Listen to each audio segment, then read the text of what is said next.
we'd said that when you do it, to do an XRP buyback, you have to buy it all back. You can't buy part of it and leave some of the people hold it on their own. So either you're going to do it voluntarily and get usually maximum value, or there's going to be multiple rounds where you just get less and less, and at some point, you're not going to have a choice as to whether or not you want to hold it.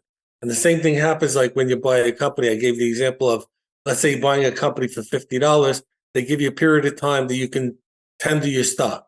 If you don't do the first round, then they come out with the second round saying, okay, you didn't do the first round, but if you wait to the second, you're going to get $20.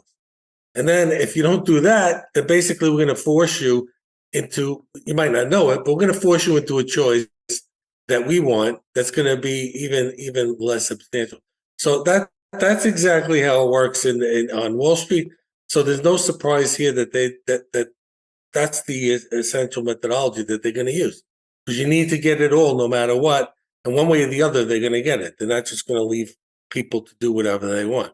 The second thing is that we always talked about gold and metals being lower, not higher, because if you go, as Franker mentioned in the call, if you go to $15,000 an ounce or $100,000 an ounce on gold, you have to adjust every price of everything in the world higher, because otherwise you'll have, $100,000 an ounce gold and prices remain the same.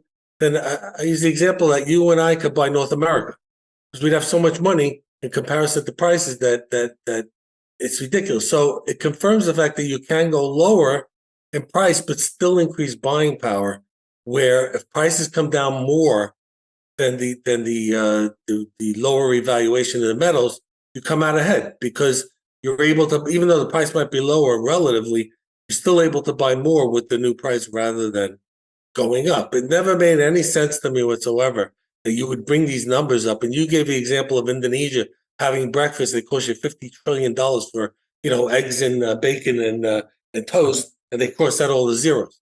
You can't do it. It would be impossible. You'd have prices with like 50 zeros after it.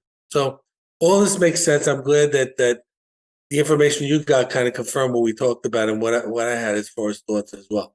So that was a great presentation.